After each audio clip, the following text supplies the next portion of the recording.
Namaskar, friends. It's Jayashrii with the Finding Freedom podcast. This week's question is common on the spiritual path, and it is, why don't I want to be around people anymore? And I actually received this question from a number of people.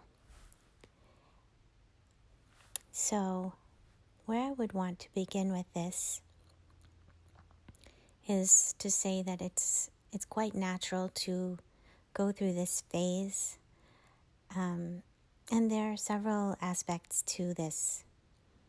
First would be when we are expanding our consciousness, when we are on the path to self-realization, and we can come to that place from so many different avenues. Many times we've experienced enough suffering. We've suffered enough. We've seen that relying on the externals of our lives to be a certain way is not a road to lasting peace, because we we have no control over other people, the outside forces of the world, and there's an illusion of control. But we may one day wake up and see the futility of rearranging the deck chairs on the Titanic to prevent the ship from sinking, which is essentially the analogy to rotating the content, managing the content of our lives in order to achieve well-being and happiness and peace. We realize that it's an internal job, and that path is incredibly beautiful. Self-realization, it's the ultimate and highest path we can take. And it's the most difficult and challenging path that we can take, the most rewarding as well. So when we're on this path, and we are going to be evolving, and things will fall away that no longer serve us.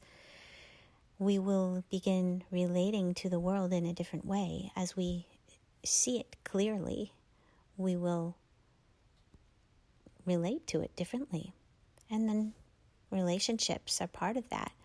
And relationships are considered the highest practice, and that they provide the greatest catalyst, because everyone is a mirror of ourselves. When we realize that we are all one through many different ways, that's another conversation. But as we realize that, and we truly see that the self is other, the other is self, we see through the illusion of being a separate self, and we begin to realize the oneness of everything. We are not going to be falling for a lot of the traps that we once bought into. And many of the people that we were in a karmic dance with, or relating to from that conditioned perspective previously, they're going to be surprised when we're not doing that dance any longer. And it can be a little uncomfortable at first for us and for them, because we're a different person. And I would argue actually that in every moment we're a totally different person, but this is basically accelerating that evolution and that change. And that is something that both sides, both parties, are going to need to acclimate to. So there's another side to this, is we often go through a level of excitement about our clarity, and we want to share it because we're so excited. We're finding this beautiful freedom and joy and peace, and of course we want to share this with the world. And often it falls on deaf ears, And that can be a bit of a letdown. We'll go to our teacher, and our teacher will generally say, be the Buddha, don't preach the Buddha. And even if we're not trying to come from a place of preaching, we're just coming from a place of love, it's still the same great advice from our teacher or guidance from our teacher, which is, again, be the Buddha, don't preach the Buddha. And another way to say this is that, we're each on our own path, and it's going to unroll perfectly for each of us. And we don't want to get in the way of another person's lessons. We generally learn from the suffering we go through. And so, sort of like helicopter parenting, when a parent is too controlling and involved in their child's life and doesn't allow them to stumble a bit, they won't grow as much. And it's the same thing here, that when we try to intervene in somebody else's journey, not only do we take on their karma, but we actually increase their karma and our own karma. So we let them live their life, and what we do is we come to others in a place of presence. Presence is who we really are. And when we show up in presence for others without an agenda, without any expectations, not hoping to celebrate our newfound freedom and awakening and our journey, but instead just showing up as presence and allowing space for everyone to be exactly as they are, not conveying that they need to be any different than they are, in full acceptance of everything as it is. This is the most beautiful gift that we can give to the world and to anyone, and it will have a different impact, of course, than if we're showing anyone how they might be better off or might better approach their lives. Now, the other part of this is that as we evolve, things will drop away that don't serve us any longer. And this is a natural, organic process, not coming from a place of should. So it may be that things that we used to occupy ourselves with were coming from a place of ego identification. And as we realize the illusion of the ego, as we see through the illusion of being a separate self, those are one and the same thing, said different ways.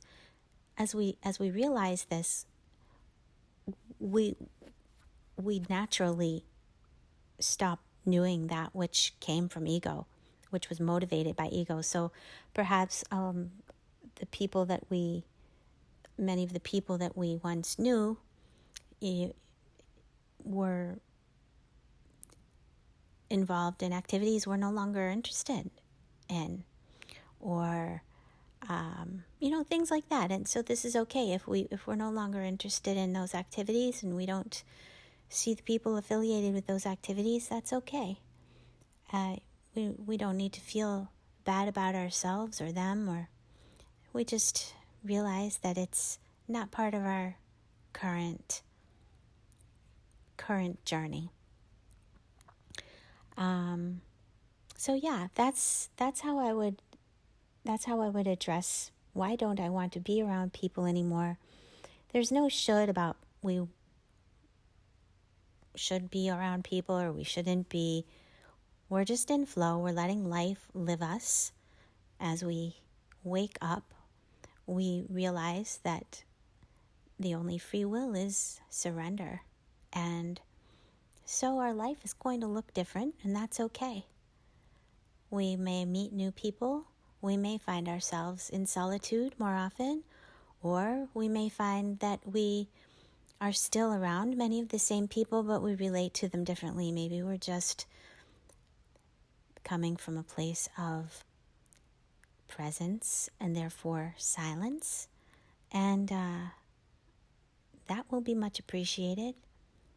But there's no way that anything is supposed to look or should look. And if certain people fall away, that's okay. And if relationships change, that's okay. There's no right or wrong. And as we come from presence, we begin to let go of forcing things and expectations and shoulds. And we realize that because there is not a separate self, we're letting that ego go. We're seeing through the illusion of it. That life is living us, and we need not take it so seriously or personally, because there is no separate self to take it personally. We see that everyone is a mirror for ourselves, and we look back on our lives and we know what it was like being unconscious. We're probably still unconscious many, many days ourselves still. It's a never-ending journey. We never arrive. This is infinity. And we know that we can look back on our lives and there are many things we wish we had done differently. We've made so many mistakes. It's easy to give others a break when we know that we're all up against the same siege of conditioning. How difficult it is to see clearly. And so we come back to presence. I hope this is helpful. Let me know if you have any questions. As always, I send you light, love, and presence. Please feel free to like this, share it with your friends, subscribe, and hit the notification bell if you're on YouTube. And I wish you a beautiful day. It is my honor and pleasure. Namaskar.